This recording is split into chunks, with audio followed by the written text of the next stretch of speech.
Hello, welcome to Winners Find the Way Show. I am your host, Trent Clark. I'm with my friend Carole. Let me say it right. Stizza? Perfect. Stizza. Perfect. Wow. Woo. I always take a shot and then all of a sudden someone will say Stizza and they'll just jack it. And I didn't want to be that guy. So Carole, so excited to have you on today. Thanks for coming. My pleasure. This will be fun. Carole, tell everybody where they can find you online. I am on LinkedIn with my name, so feel free. And I also have a website, relevant-insight.com. And you can find Relevant Insight Coaching on Instagram and Facebook. All right. So we're going to get some relevant insights today on the Winners Find a Way show. I am super excited to have Carole with me, and it is going to be awesome. For you out there, if it's the first time you've ever joined the show, if you're up against something, facing adversity, challenged, the economy, the politics, my new job, my lack of a job, all those things. A lot of people who are listening to the show, they are on their way to doing something elite. They see bigger and better things for themselves, and they own things. They're responsible for people and things in their lives, and many often. And I think this is the show for you. We interview one percenters to talk about those challenges and things they face and how we can be even better as we go through this journey of leadership and life and looking to be a success and making the best of ourselves we possibly can be. Carole, you are an absolute expert at, improving, yourself, driving it, getting better at this. Let's introduce you a little bit. Obviously, the CEO there of Relevant Insights, and then longtime executive coach. Started out in the HR world in Colorado now, correct? Mm-hmm. And now born and raised where? Texas. Oh, really? Texas girl. Okay. Yeah, Texas girl. Yeah. In fact, my husband and I met on a blind date, and the only reason I go out with him is that he had graduated from the rival high school of us in football, and he was already on his way in the Air Force Academy. And I go, okay, now I can date you because we're not rivals anymore, technically. Nice, nice. What was those two rival schools? Deer Park High School and LaPorte High School. We were Nice. just Okay. huge rivals in all the sports that we did. Yeah. Yeah. So I love that. And so you meet this guy. Hey, fine. Now we can go out. He's an academy guy. So, academy people are serious. Just for anybody out there, like it is no joke to get into one of our service academies here in the United States. If you're outside, if you're inside the States and you want this, listen, I recommend this to a ton of people. And I don't know if I've seen better facilities at a university than the Air Force Academy in the world, right? It's amazing. Yeah, he played rugby, and yeah, when you visit these academy facilities, you just go, wow, Yeah. this is impressive. Yeah. Tax dollars at work. So yeah, it's pretty wild, right? And of course, listen, a lot of responsibility for these young men and women who are heading into our academies, and it is not easy for sure. But what most people probably recognize, may not know all the time, is that signing into academy is probably signing into a life of travel, adventure, journey. These are to be officers in our military and then on to greater and better things and learning and leading and but typically not in one place. Is that fair, Carole? Very fair. We moved around. I typical military time. We stayed in for 26 years and moved on an average about every 3 years, um, which meant you got to reinvent yourself as the plus one often, and kids had to adapt. And we found sports to be the common thread. We could put them on a sports team and they could make friends faster than if they didn't have that as their the connector, I suppose. And so it was really advantageous to have kids who were happy to be in sports because that was a lifeline. Yeah, that's interesting. I mean, that's an interesting look at that. I never thought about that, but man, sports is a great common denominator, right? And one of the things we've done with our five children is we've homeschooled our kids, and we've moved a little bit. I was a pro baseball guy, right? So we know that world of moving a little bit, And man, what I probably never thought about the advantage of being in a very small couple hundred family, person, actually a couple hundred person, and then maybe, how many 50, 60 family homeschool groups. It became very intimate. You got to know the families pretty well. You knew the kids your age because there was only typically 8 to 12 in a class. So, and every year was always a new start to that. And while there was definitely some consistency across the board, it was not uncommon to have new people come in. And it felt like probably a little easier to come in as one of 8 than one of 30 into a class, right? Right. Yeah. Yeah, we will probably never win Parents of the Year. When I think at one point we've moved both our kids in the middle of high school when they had an established sports team and friends. And at one point we actually moved our son right after football season and before Thanksgiving. And nobody cares if you're new when you're not in the football stand. Yeah. It's just Yeah. crazy how we have these openings where we're open to new people, and after that we're like, yeah, you're not new anymore, Yeah. even if Yeah. you Yeah. are. Yeah. That's funny. It's weird, right?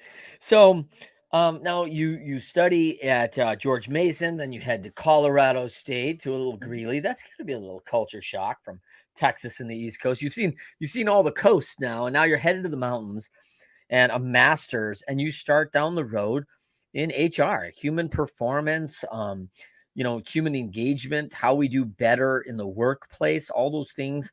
And that was a real broad stroke, right? When you and I came out of university, HR was a lot of lanes, right?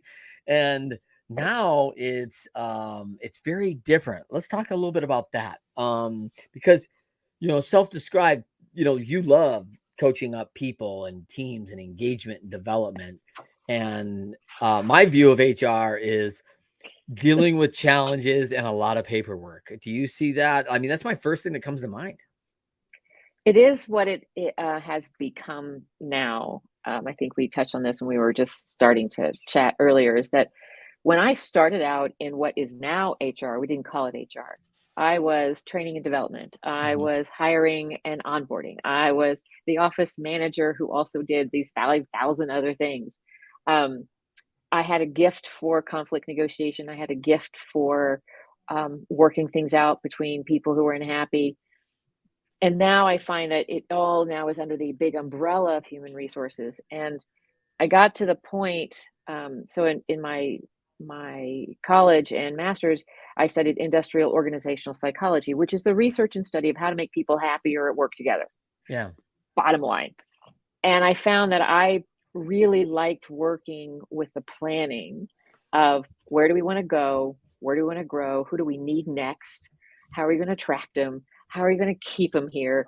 How are you going to make the leaders be able to lead so that they're going to walk in here and they're going to love it? And that was strategic HR. Yeah.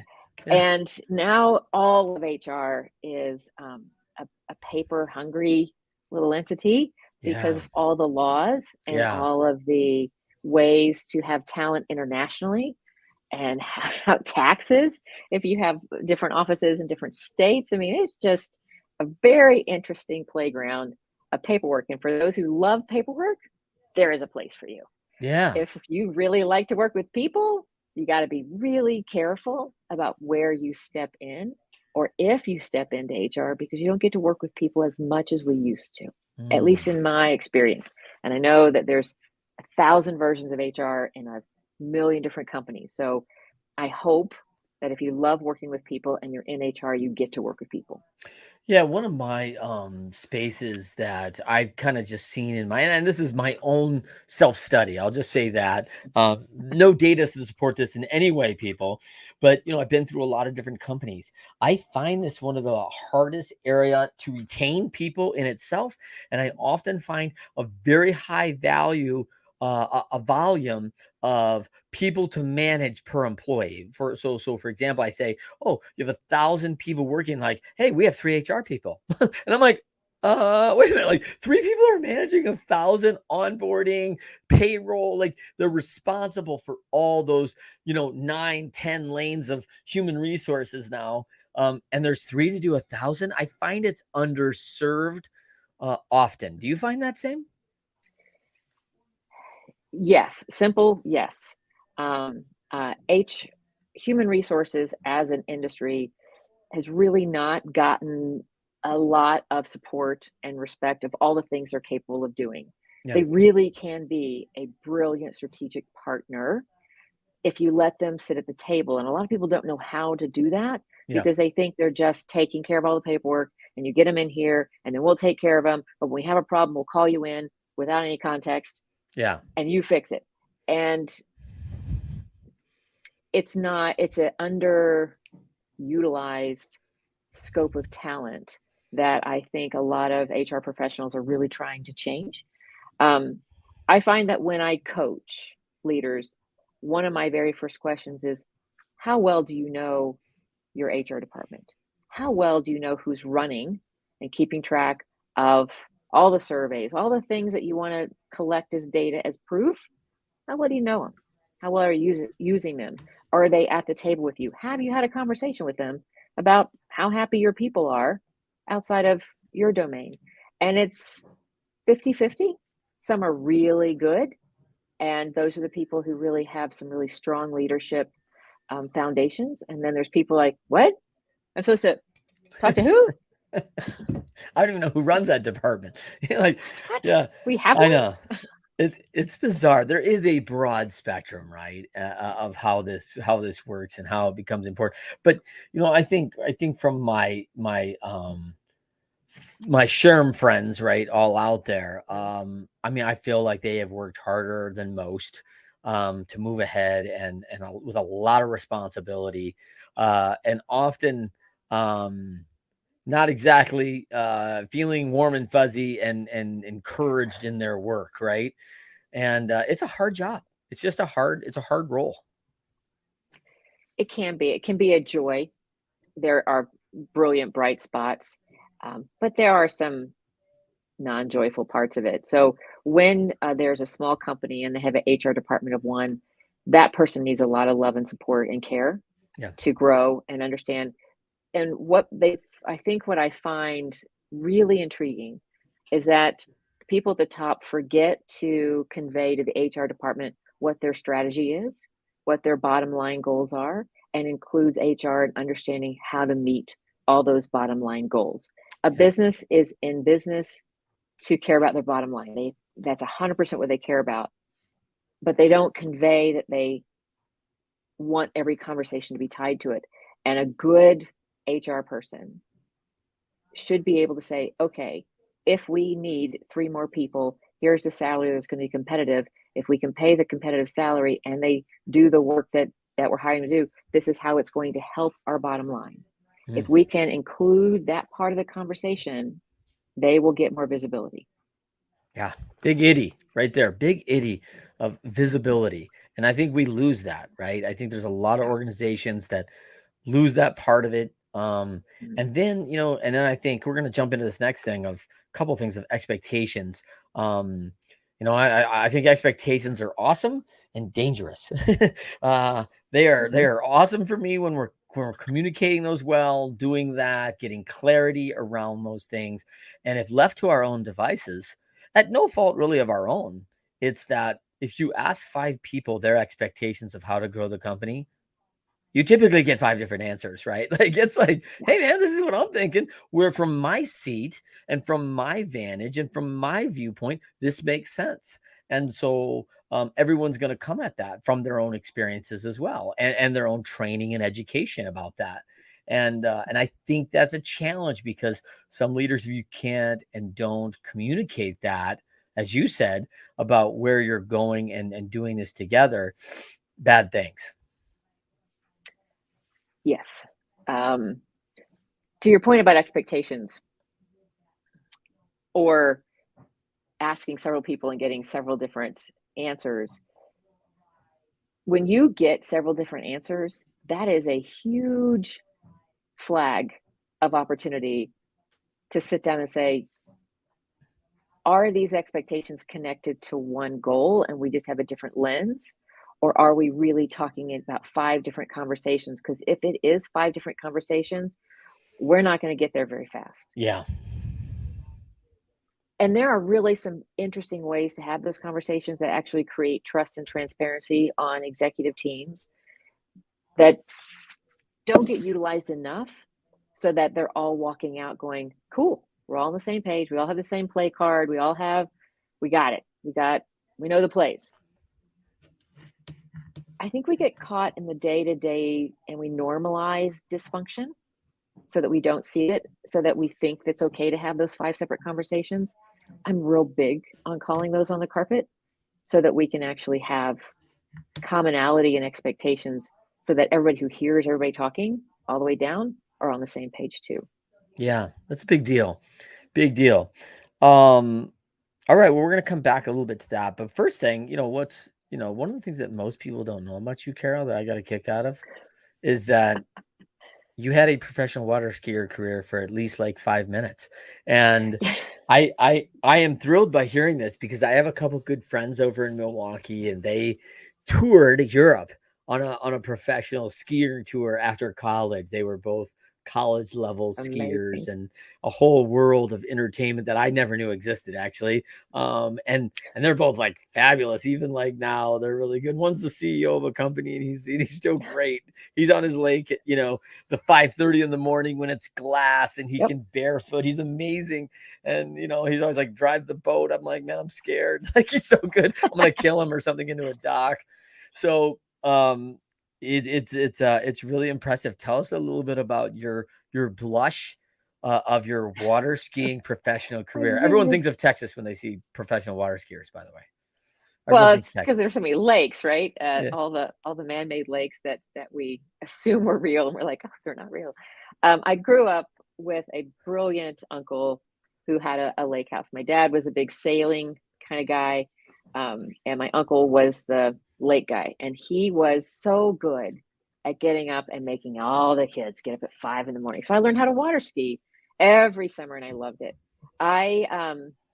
When I was a junior in high school, and I'm in track and I'm cheerleading and band and anything I could do to stay at school with all my friends, I did. Needed a job, and I had a group of friends that were all carpooling to Astro World in Houston, Texas. Yeah. And we like, woohoo, we're Is gonna that next grow to up the and have a job. Astrodome? Is that really like Yes. close? Yeah. Okay. It's now a parking lot. Sadly, Yeah. it's no longer, but it was there. And I walked by on my way to running the bamboo shoot ride, which was brilliant because I could leverage how wet people got. Felt very, very on top of the mountain on that one. And I saw water skiing, and I go, I know how to water ski. Let's do this. So I walked in and I said, I would like to be a part of the team. They said, brilliant. We don't have a whole lot of people who do that. And I trained in the world's smallest water ski pond that was ever built in history, apparently.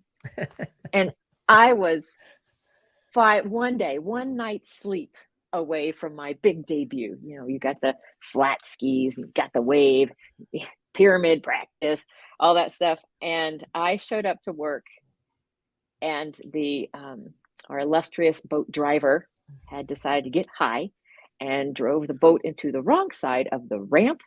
And there went the careers of all the water skiers, because the liability, the attorneys just blew a top, and they decided to turn it into a fireworks pond immediately following that, so they didn't get sued. And just like that, poof, like a firework, my lovely water skiing career went up. That's classic.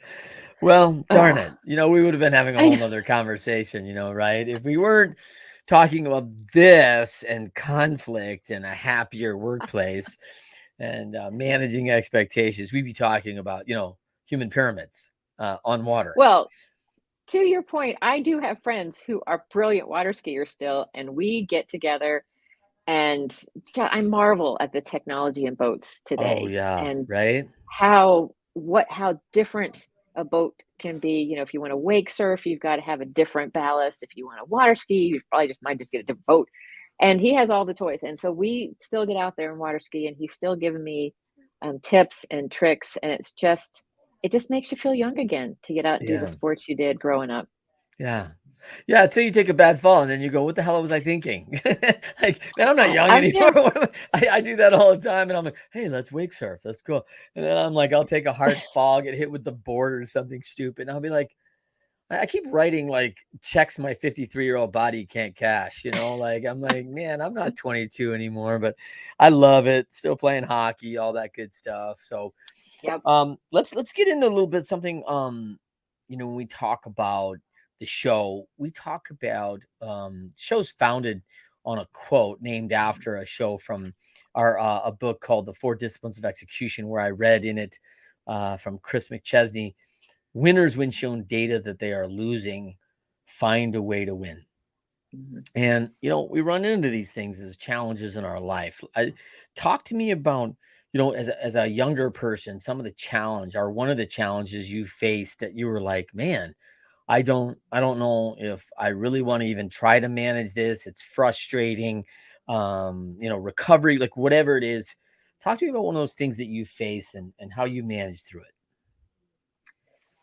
Oh, it's a buffet to pick from. it. Yeah, right. A Whew, smorgasbord of there's issues. a Yeah. smorgasbord.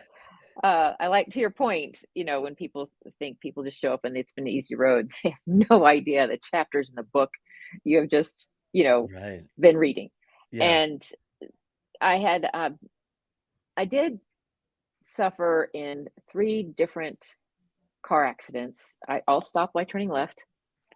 Not scared of driving. I just don't like left turns. Yeah. Right. Um, and the first one I lost, some family members that were very pivotal in my life.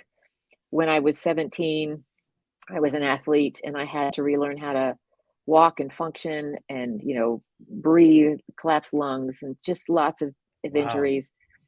Um, and the last one, I was with my son. And I think while you can handle what you suffer very much easier than somebody listening could, it was when I needed to take care of my son's healing that woke me up to how to teach attitude, Mm, choice of what you do with what you're given, even when it sucks. mhm. Um, and then, like many in life, as we continue to brilliantly stay here and age, I did get a very surprising hard cancer diagnosis. And while bad news sucks, just like bad data. When you get data, you're losing. Yeah. It's no different. That's data, and you have to figure out a way to win. You have to go, okay, how are we going to deal with this? And I'm that person who goes, okay, let's figure out what's going right. And they go, wait, wait, wait, you have cancer, and you want to know what's going right? And I go, yes, I want to Yeah. know exactly what's going right, because if you can concentrate on what's going right, then you know what to stay doing, and then you know where to grow. And so we have a choice of how we look at everything. How do we handle our mentality? What do we put in our bodies? What do we do with our bodies when it's trying to fight its hardest?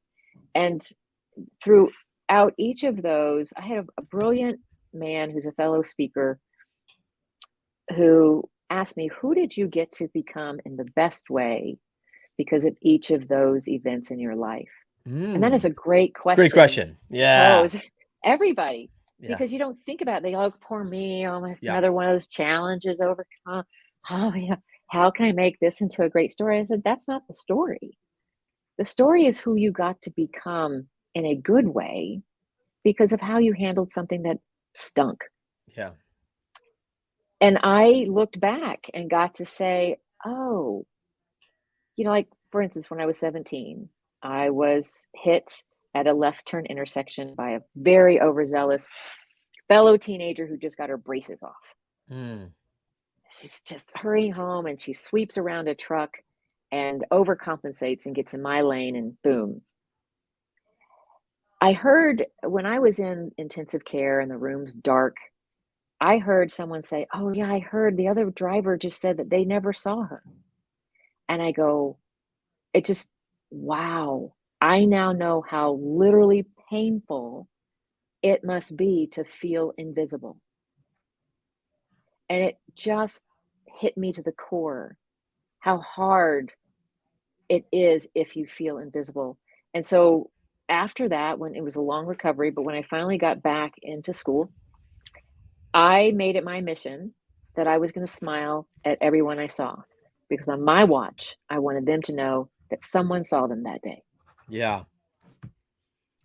And it was just one of those things that came out of that, among many, but that was a core mission for me. Yeah. When I was talking to, Nikki here. He was on my show, Canadian, real motivator, and he said something really good about this. It's not happening to you; it's happening for you. Mhm. And I was like, man, like, hey, wait a minute. Like, if it's happening for me, what's the benefit? What should I be taking from this? I mean, what a great takeaway, right? Of seeing like, wow, there are other people who actually feel Yeah, invisible. I became invisible in this moment. I mean, by the way, like seeing this kind of thing with these left turns, I mean, I'm serious. I would map all my routes so they're right turns. I'm like, hey, we're just gonna go all the way. Like I would yeah, be like, I'm the only right turn guy. Heck with NASCAR. I'm right only. All right. Like I'm not doing that's any right. of it. Like it's crazy. Fortunately, NASCAR doesn't have to cross traffic, it doesn't have oncoming, but Nope. um but that's, I mean, it's so significant, and it's amazing that, obviously we've all had friends that have been affected by an automobile accident, which is, by the way, extremely common. I often have to, because I've flown so much in my life, right? I Yeah, mean, and I was definitely scared of it as a kid. Um, I have to laugh when people tell me they're afraid of flying. And I'm like, you drove here today, right? Like, there's so much more risk in right. that than like, oh my gosh, like you've already surmounted like the biggest risk of your life this morning by getting here. Like, this is gonna Right. be easy now. Like, you don't even know. And so talking people off that fear, and I get it, the heights. I do get the fear, but I mean, this is pretty, serious, a family member lost. Now as an adult on this third one, you actually have a child that's affected. And I really identify with that as having a guy who, I went through 7 surgeries, the athlete, you're under the knife like pretty Ah, regular, and you just get healed, and accidents and broken leg and blah blah blah. And it's different when it happens to somebody you love, and it happens to someone you care about, you've been helping, and it feels a little helpless, like, hey, like I can't help walk for you. I can't help you get in the right mindset for you. Walk me through a little bit of that challenge. it's when you've got a young he was in sports. Baseball had just started, and he had such a bad concussion and had hit um, the interior of a part of the car so hard that we thought one leg was growing longer than the other. That's how off kilter his body was. Wow. And I had a friend who was sadly divorcing a chiropractor, but I figured she'd be a good person to call because she'd give me the straight skinny on who to go to. And this was back when the insurance wouldn't cover chiropractic care. I mean, this is, a little whiles back before they really understood holistic body care for just the average Joe Schmo. So we paid out of pocket for him and I both to go to a chiropractor, but he had to give up his baseball season because the baseball coach just wasn't really empathetic. He didn't really understand my son's injuries. We didn't understand how extensive his injuries were. And my husband was really disappointed because he loves baseball. And the Mhm. other sport was soccer, which my husband had never played. So suddenly my husband was kind of grumpy that he'd had and my poor son's stuck in the middle, right? So you're having to look at this like, okay, we can only control what we can control. How do I help him feel in control of something right now? And it was just, how can we be in control of how you think and how you feel and what you do and what you choose? Because you can only control what you can do. And it was just kind of helping the mindset of it's an attitude. We will come out of this. It's how we choose to respond that defines us and makes us better and makes us stronger. And we will find solutions all the time. So it just was a different way to think about it all because now I'm coaching, literally coaching my son in how to think about this while we're getting chiropractic care, which was very new um, and just a whole new ball game, so to speak, but without baseball. And that was a hard sacrifice. He never went back to baseball after that. I think it was kind of one of those doors that closed in his head, and we just couldn't get it reopened. Mm. He still Yeah. was an athlete. He played soccer and really enjoyed that. But yeah, it was just it's when you look back, it was Yeah. those little moments. Yeah, it's intriguing, right? And being a baseball guy and having 5 children and 4 boys, right? Like everyone's like, "Hey, all your kids are going to be baseball stars, right?" I'm like, "Yeah, I don't care. Like that's fine. Whatever they want to do, Yeah. you know?" And they don't. They all play hockey. One of them plays a lot of baseball. But so it's interesting, like, there's a lot more choices for kids now, and, that's very different, than when I was growing up, and so it's Mhm. cool, and I'm a little bit, excited and disappointed in the same idea that there are now more kids playing soccer in the United States than baseball, and I really I get it. know. I mean, I think that, the first time and we wanna, set these kids up for, AAA level baseball when they're 7 years old, and I'm like, I just don't know why we're not playing T-ball till they're 14. Like, let them hit it a mile and have fun, and kids get I love hurt, that. and then they're like, "I don't wanna play anymore," and I'm like, "Yeah, I get it." Yeah. Like, kids are throwing hard, and you got 100 pounds and a foot and a half discrepancy between the kids, and it's gaga, right? And so they haven't navigated that development very well, I don't think, but, all learning. We're all learning.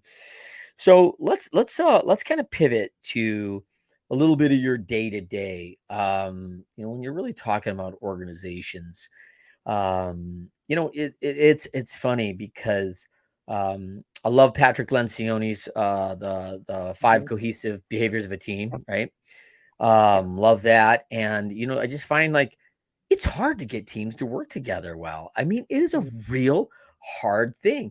And I think one of the reasons leadership exists is because most people didn't go to university for leadership and now they got to run these organizations, right? And then the second thing is no one went for coaching either. And now you got to coach a bunch of people up on, hey, what does Right. a team look like? And how do we come together? And how can I guide you to be a great contributor right in the role you're sitting in?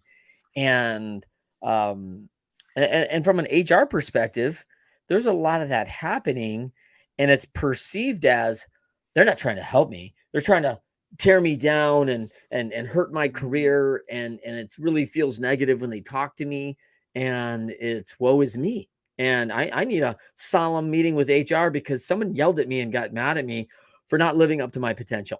Right. And it's like, yeah, like, I mean, I could just imagine as a coach in the major leagues yelling at the guys, "Hey, this is what we expect from you. We want more from you, and I'm here to come alongside and build you up to the best you can be." He's like, "Well, I'm taking my ball and going home," and I'm like, "Wait, what?" So it's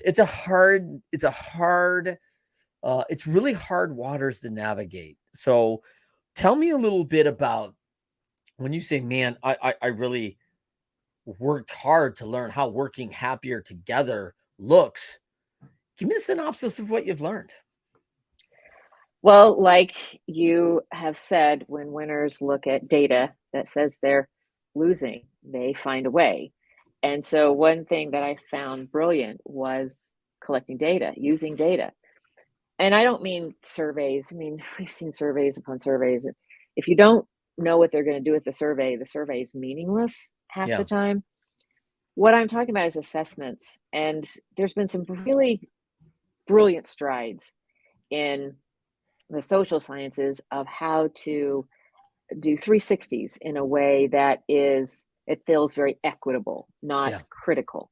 yeah, Um, there's one of the assessments that I like allows a leader to pick and choose their people in their 360, and they are getting assessed at how frequently they see a behavior, not their opinion of the behavior. mhm, And so frequency is a data point. Are they seeing enough of this? Are they seeing more of it than you think they are? Or are you thinking that you're showing more than they're seeing. And so that is a kind of a really cool equitable data point that we're looking at frequency of experiences versus opinions. So then they'll take that data going, okay, I can work with that. I go, yes, we can. Mm-hmm. So when I am trying to get a team to be more cohesive, I like to work with a leader first to see where they are, what they want, where are they in understanding their team. But then when I do a team, a lot of times I'll do an assessment based on their individual talent, their individual strengths. I have a saying that I repeat often. I said, nobody gets up any one day going, today's the day. I cannot wait to suck today. Yeah. I'm going to suck so bad. It's Yeah. going to be brilliant. No, everybody gets up to be their best self. So if they're getting up to be their best self and that you're still talking at things at 90-degree angles, it's only because we don't know how to value what they're bringing to the table. It's just like when you put a team together, they have to get to know why they're each on the team. What talent is going to make them so special in this team that we need to support them so they can support us? Yeah. And so I like to use points of data that allow people to feel valued, to get to know who they are, to embrace what makes them unique, because a team is a lot of unique unicorns. We have a herd of unicorns. They've been told, you're special. And then yet they have to work on a team with other unicorns that have been told they're special. You are all special. It's your uniqueness that we need to value as part of the team and let you know exactly why you're here. So it's trying to get away from groupthink and yet let a group of individuals understand how to value the individuality for the group goals. Yeah. Yeah, it's, and I think like we've talked about a little bit, which is athletics is a great dichotomy of this, right?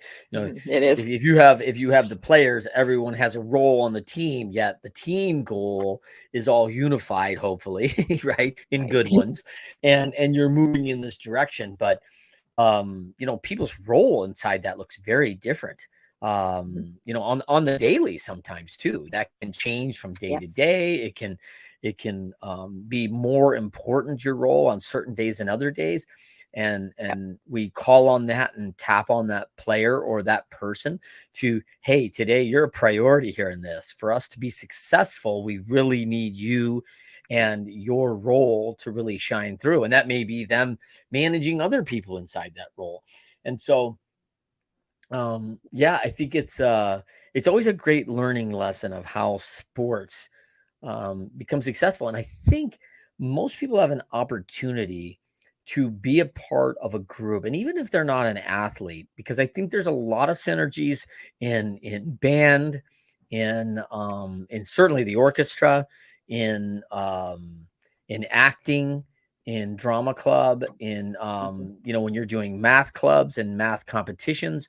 I mean, yeah, there's an individual that does great, but like we are taking all the team's numbers, right? So as we improve at this, and we are putting people in certain areas, and we've all had to go listen and sit through our children. I don't know about all of us. Okay, for those of us who are parents, have sat through the junior high orchestra concert, Oh right? God.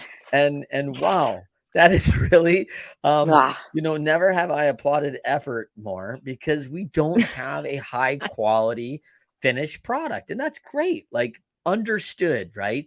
And it's imagining how hard it must be, someone who has a degree in this, who studied music theology, right, and everything that's going there, and music theory.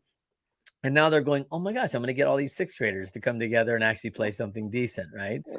Yeah. And not easy. And so and then you hear, like, the Philharmonica, right? And you're like, oh my goodness, like, wow, when this comes together, like this is like a sound I've never heard before.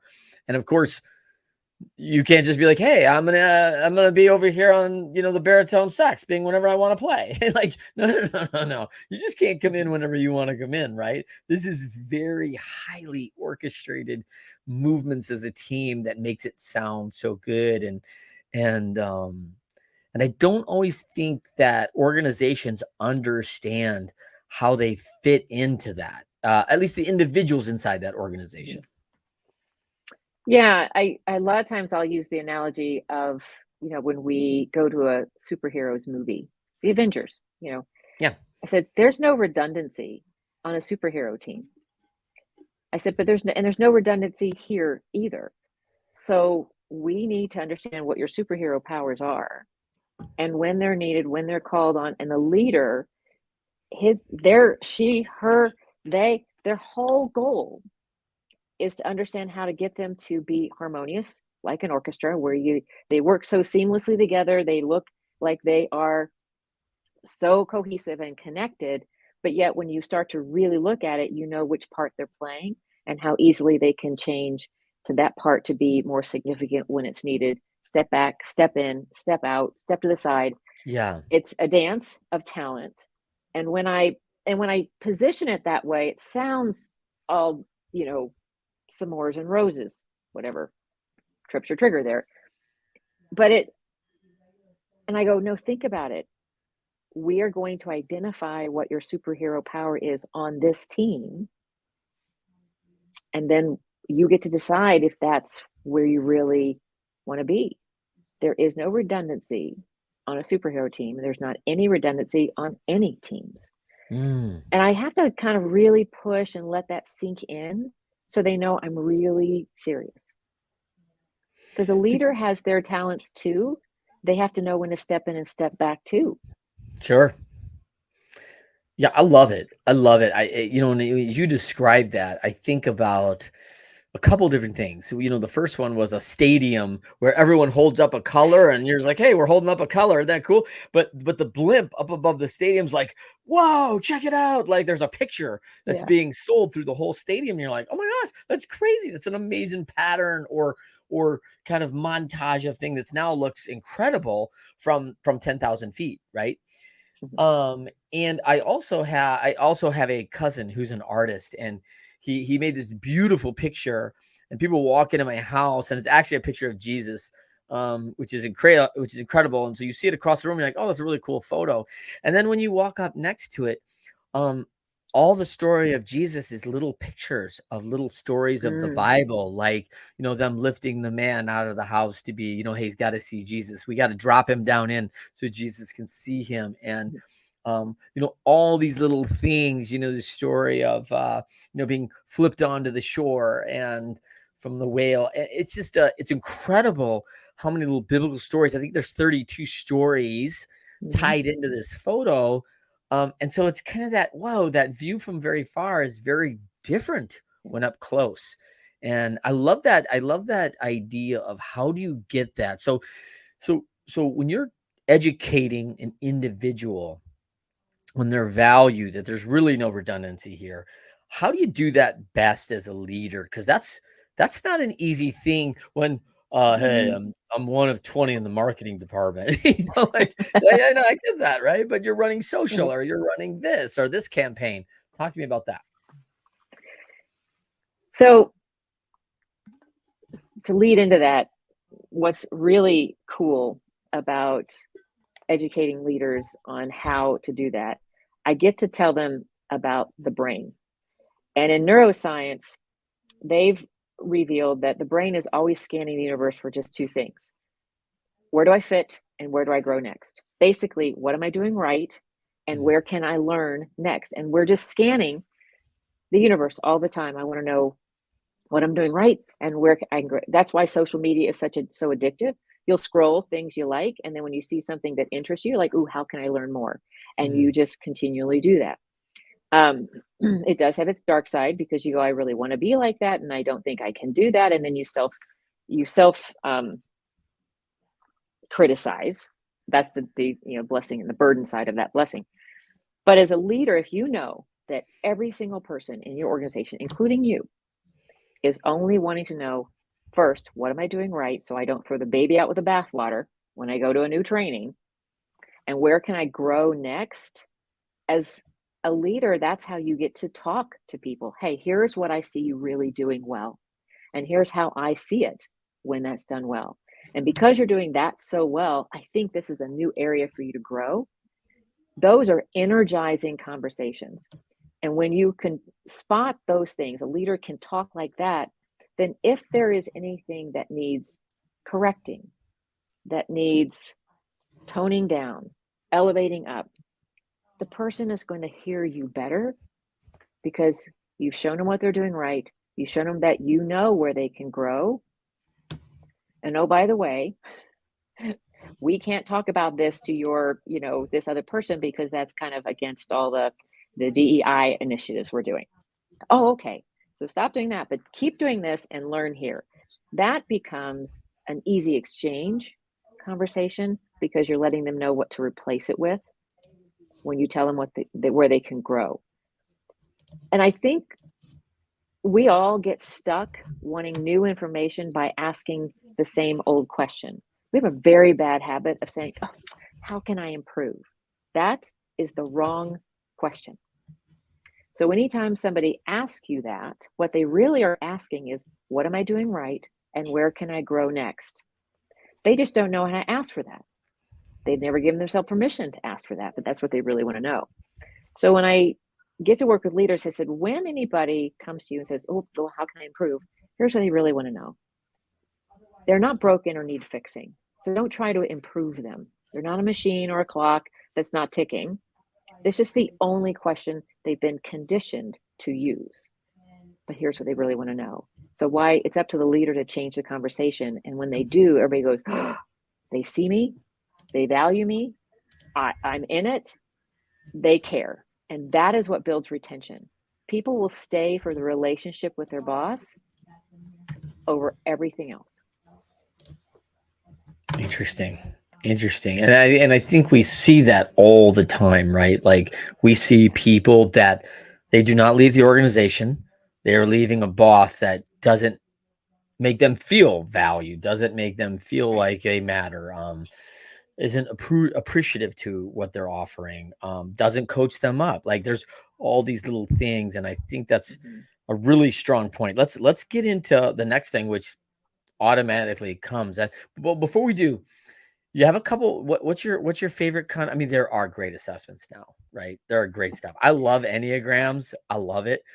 I've enjoyed that. I love the 360. And I like to call the 360 like a tough workout for people that I'm about to give a 360 to. This is like us going to the gym or going on a tough hike, and we haven't been hiking, right? It's right after winter and you haven't been outside much, and all of a sudden we're going to go on a 7-8 miler. Guess what? The next day we're sore, right? Like it's like, man, I'm a little sore, but hey, in a couple of days it's over, right? Like I'm a little sore, but like I feel great. We went out and did something. We feel better about ourselves, and what a beautiful, view we took up in Colorado, Carole. And you feel better about what you do, but you hurt a little bit, right? And so Oh, yeah. I like to let people know, like, hey, it might sting a little bit because people are going to actually be real honest about what they see, and because you don't see it the same, that's a little hurtful.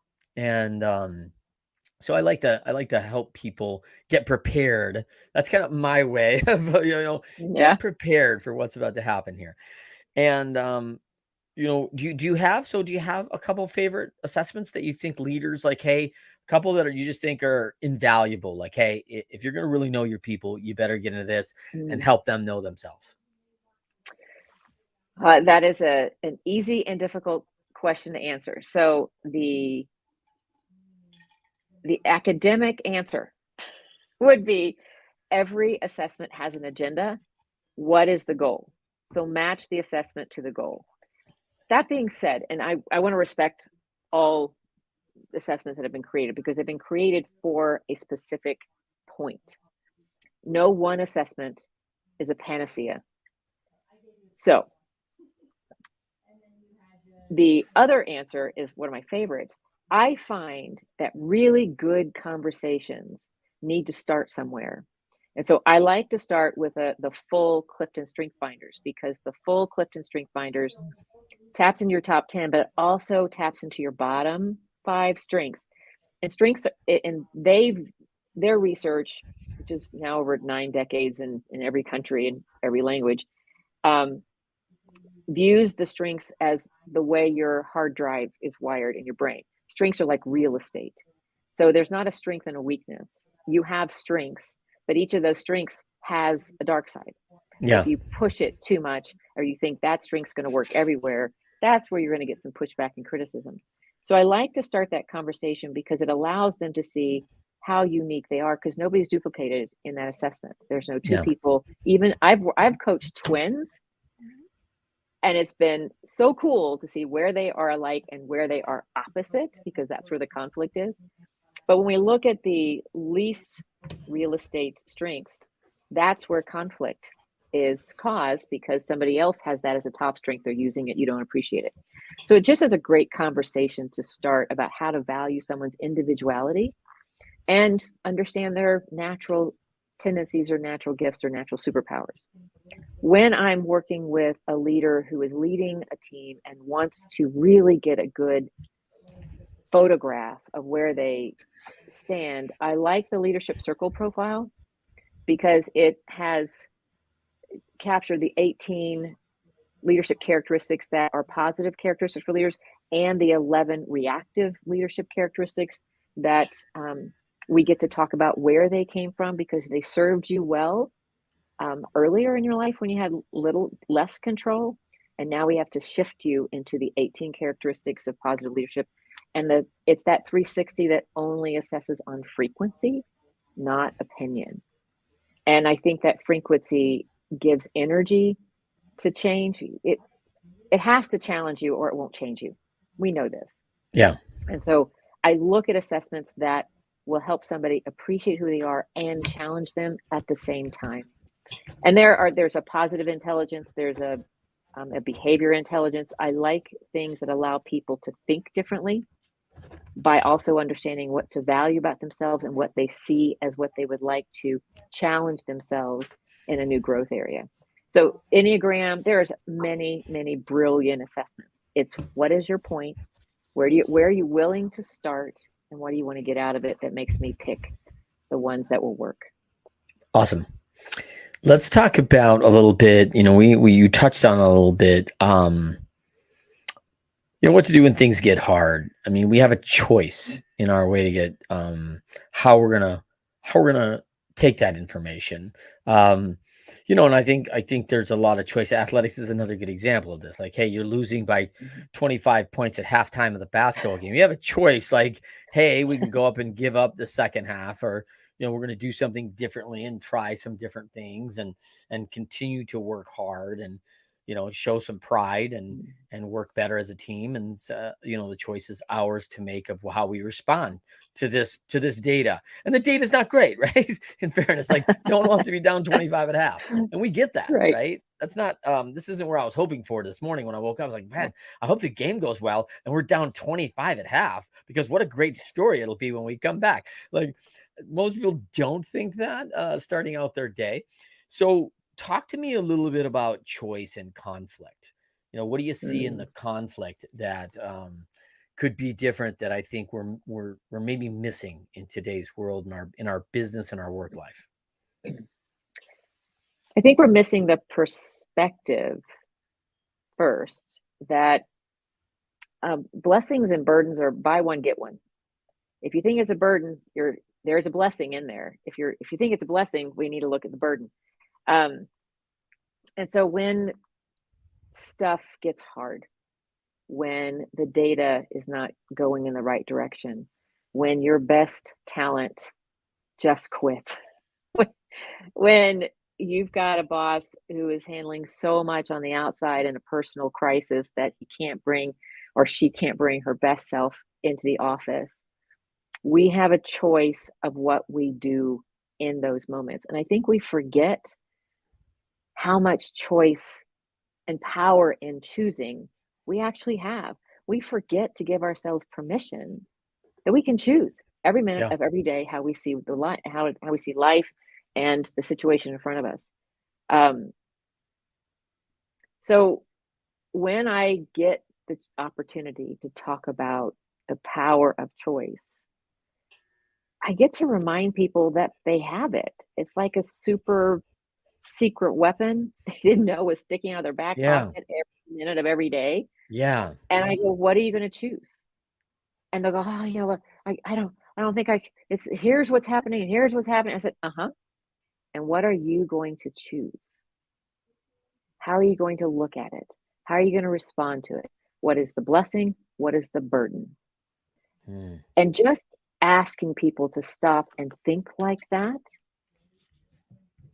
gives them grace to breathe and acknowledge it and go, I have a choice. Yeah, you do. You're not a victim. There are a lot of people who fall into victim habits. Mm-hmm.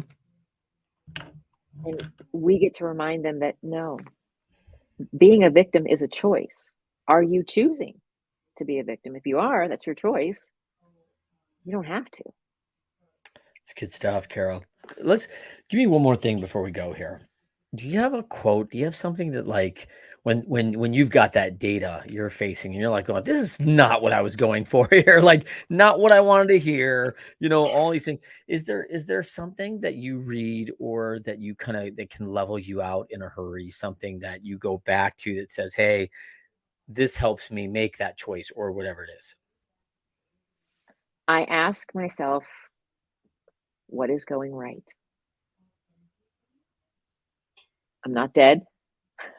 It can start just there. Great start. Great Not start. dead. Woke up. Not dead. Okay, Mhm. not dead. Ah, forgot.